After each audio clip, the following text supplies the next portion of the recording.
Binaha ang ilang kalsada sa Metro Manila dahil sa magdamagang pag-uulan. Sa Quezon City, sinuong na ng ilang papasok sa trabaho ang baha. Balitang hatid ni James Agustin. Biglang bumuhos ang malakas na ulan kaninang pasado alas 3 na madaling araw. Zero visibility sa Timog Avenue kaya nagmenor ang mga sasakyan. Malakas din ang ulan sa Quezon Avenue. Dahil dito, bumaha sa bahagi ng Quezon Avenue malapit sa kanto ng Biak na Bato Street. Sinuong ito ng ilang motorista. Ang isang motorcycle rider tumirik, pero tinulungan siya ng kapwa rider. Malalim din ang tubig sa bahagi ng Enes Amoranto Street malapit sa Santo Domingo Avenue. Hindi makadiretso ang mga sasakyan palabas ng Araneta Avenue.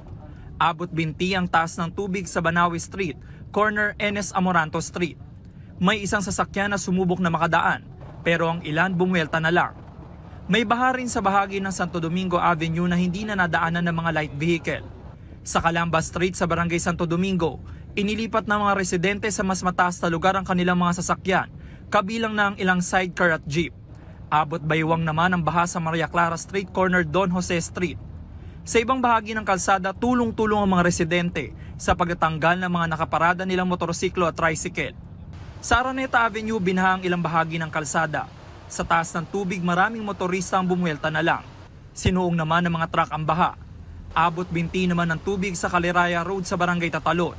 Kaya si Mang Nestor inilipat na ang kanyang tricycle. Hindi na kaya ng motor, pagka pagdaring ko, makakasipsip ng tubig, masisira yung makina ko. Kaya kailangan tulak. Mataas po yung tubig doon? Oo, hanggang pa eh. Mataas na sa tuhod eh. Pahirapan din ang biyahe ng tricycle driver na si Randol. Ay wala ko kaming pagkakitaan. Hindi po kami makakabiyahe. Lulubog po kami, mamatay yung motor namin. Gaya doon, di tambay lang kami, mga pasahero na kami dyan sa loob. Hindi kami makapasok.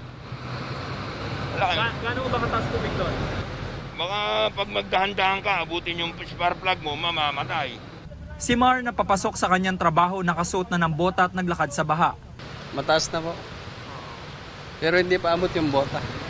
Kinailangan din lumusong sa baha ni Mang Wilfredo mula sa kanilang bahay para puntahan ng taxi niya nakaparada sa Araneta Avenue. Ay, mahirap din pag ganyan umuulan, lalo na pag hindi kayo makabiyahe. Siyempre, pag lumubog yun, sagutin namin sa operator. Pagputok ng liwanag, lalo pang lumalim ang baha sa Araneta Avenue. Sa gitnang bahagi ng kalsada, abot dibdib ang taas ng tubig. Tumirik ang isang L300 van. Ang mga sakay nito pumwesto na muna sa bubong ng sasakyan, hanggang sa sinuong na nila ang baha para itulak ang L300 van. Isang kotse naman ang lubog sa baha.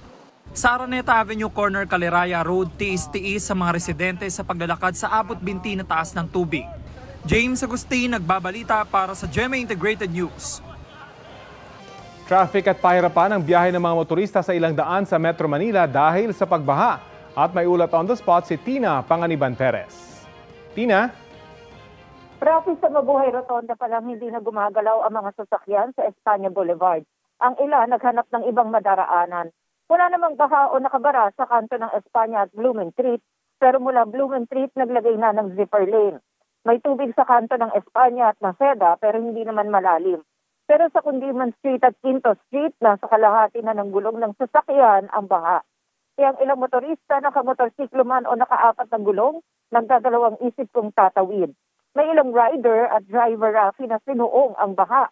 Sa kahit saang bahagi ng Espanya, Rafi, gapang ang mga sasakyan at motorsiklo. Barado rin ang ilang side streets gaya ng P. Margal. Si Manila Mayor Hani Lacuna nag-ikot sa lungsod kanina. Base sa advisory ng Manila Disaster Risk Reduction and Management Office, hanggang kaninang 10:36 a.m., gutter deep pa rin ang baha sa General Malvar Corner Taft Avenue at Escoda Corner Taft Avenue.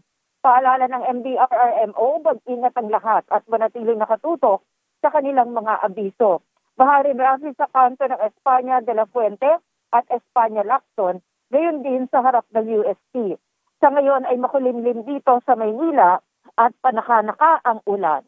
Rafi? Maraming salamat, Tina Panganiban Perez. Sa lungsod naman ng Maynila, hirap makadaan sa baha ang ilang sasakyan pero ang ilang motorista pinilit itong tawirin. Ang mainit na balita hatid ni Darlene Kai. Magdamag na malakas ang buhos ng ulan sa lungsod ng Maynila. Halos zero visibility na sa ilang lugar. Walang humpay ang pag-ulan kaya bumaha na sa Taft Avenue. Gutter deep ang tubig. Naipon din ang tubig sa Calao at Rojas Boulevard. Wala tuloy nagawa ang ilan kung hindi suungin ang baha. Pero si Ryan, sumilong muna. Umuulan po bumaba. Hindi ako makadiretso doon. Tapos yung mga singil ng mga sakayan ang mamahal. Kaya pinapaano ko muna yung ulan. Imbis na 20 pesos lang na karaniwang singil, 100 hanggang 150 piso raw ang hinihingi sa kanya ng mga natsitsyempohang tricycle driver. Sabi naman ng tricycle driver na si Antonio, special trip daw ang sinisingil nila ng 100 piso. Ma'am, kasi actually 20 pesos lang naman ang pamasahe dito bawat isa. Limahan yan, 100. Ngayon, pagka yung iba nagmamadali at saka ganitong maulan, special na 100 per trip namin. Yung may gusto lang naman. Yung ayaw, hindi naman kami namimili. Bukod dyan, baha raw kasi kaya kahit sila ay hirap din bumiyahe kapag ganito ang panahon. Mahirap talaga mo kasi versado yung makina tapos nagkakaroon ng tubig yung makina. Pagka masyadong malalim, ma'am, hindi namin inaano. Kasi kawawa rin yung makina namin. Ang ilan ngang rider, tumirik na ang motorsiklo rito sa kahabaan ng Taft Avenue. Napasok ng tubig sa may mga sasakyan kasi na mga nagmamabilis Pinasok din ng tubig ang makina ni Leo kaya hinatak niya na lang mula sa gitna ng Taft papunta rito sa may silong. Papunta pa naman daw sana sila sa Divisoria para mamalengke ng mga lulutuin sa kanilang negosyong kantin. Mataas po talaga yung tubig doon. Simula Quirino pa, papunta dito. Mandar to. Para matuloy yung pamalingke. Hanggang umaga, tuloy-tuloy ang buhos ng ulan. Stranded tuloy ang maraming pasahero sa kahabaan ng Taft Avenue. Hirap kasing makadaan ng mga sasakyan dahil sa baha.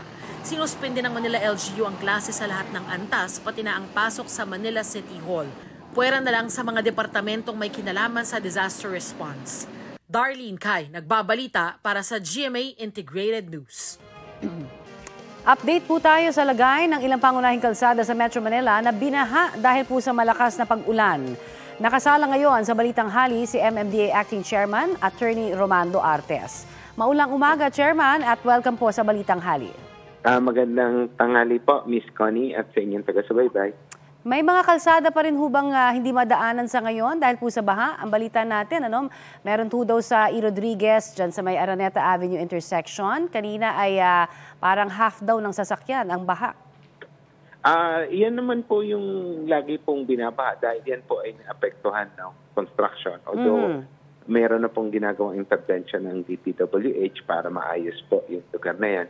Kanina po hindi possible pero as of this time may hinihintay na lang po ng konting panahon. Pababa naman na po yung tubig para po madaanan. Pero the rest of Metro Manila naman po, possible naman po yung mga pagbaha sa may Dapitan, Espanya area at sa may Remedios area. Possible naman po lahat. Okay, pero naapektuhan ho ang traffic kanina, no? Ngayon po kamusta na ang traffic dahil po doon sa mga pagbabahang yan? Opo, nag-ease out na rin po yung traffic dahil nga po possible na rin po naman yung lahat ng lansangan at yung suspension din po ng klase sa halos buong Metro Manila ay nakatulong dahil malaki po yung nabawas na volume ng sasakyan sa ating lansangan. Okay, pero may mga nagtatanong kung posible pa rin po daw bang ihabol na suspindihin na rin yung number coding scheme sa hapon? Hindi po kami magsususpend ng number coding scheme dahil po alam naman po natin pag nagsuspindi tayo ng number coding scheme ay dumadagsa ang mga sasakyan sa lansangan. Remember, 20% additional volume po yan na pwede po mag-cause ng severe traffic. Kaya hindi po kami magsususpend. Yung mga problema ho natin sa drainage system pa rin ba yung sinasabing dahilan kung bakit mabilis yung bumabaha? Ang mga maraming kalsada pa rin na ating pong nakikita ngayon na binabaha pa rin. Opo, isa po talaga sa major problem, yung medyo antiquated na design at yung pagkakagawa. Marami po dyan na drainage ay 50 years na, na hindi po na-factor in yung climate change, yung pagtaas po ng tubig sa dagat, yung lakas ng ulan. Kaya nga po tayo ay katulong ng DPWH at mga LGUs ay gagawa ng comprehensive drainage master plan na ang projection po ng tubig ay 50 years. So, we will make sure na efficient pa rin yung gagawin natin mga drainage 50 years from now. I see. Pero yung mararamdaman, naginhawa, out of all of these upgrades that you're doing, kailan ho kaya natin mararamdaman? Well, ang target po ng DPWH ay by 2030. Meron na po tayong World Bank funded na mga projects. Marami po tayong ginagawang through DPWH na mga pumping stations. Yung po mga existing pumping stations ay nire-rehab. In fact, meron nga po kaming isang pumping station na 5 ang pumps. Noong nirehab po, 3 lang po yung nagagamit natin dahil malalakas po yung mga bomba na ikinabit ng DPWH. So, ito po ay continuous naman po na ginagawa sa mga improvements po na ito. Pero more or less, sir, 1 to 2 years, 3 years kaya? Gusto lang namin malaman kasi para lang din ma-manage namin yung expectations at saka yung pagdadagdag ng pasensya pa, sir. Opo, ang projection po ng DPWH ay by 2030 ay magiging flood-free po. 2030? Yes, 30. Naku, matagal pa nga ho, ano? Pero yung iba, 7 years from now po. Opo, ito ha, may mga ilang motorista. Pero naman po natin ina-address per area, like po yung Remedios Stop area. Opo. Sa ngayon po, may ginagawa pong pumping station dyan. Kasi may 3 outfalls po dyan na pinadadaan natin sa STP as part ng mandamos na linisin ang Manila Bay. So, medyo bumabagal po yung daloy ng tubig. So, may kinakabit na po na ongoing na pump ang DPWH para i-pump out po yung tubig sa area na yan, palabas ng Manila Bay. Sa Dapitan, Espanya area naman po, may naitayo na po na bagong malaking pumping station dyan para harangin na yung tubig galing kay City na bumababa po dyan sa Dapitan, Espanya area.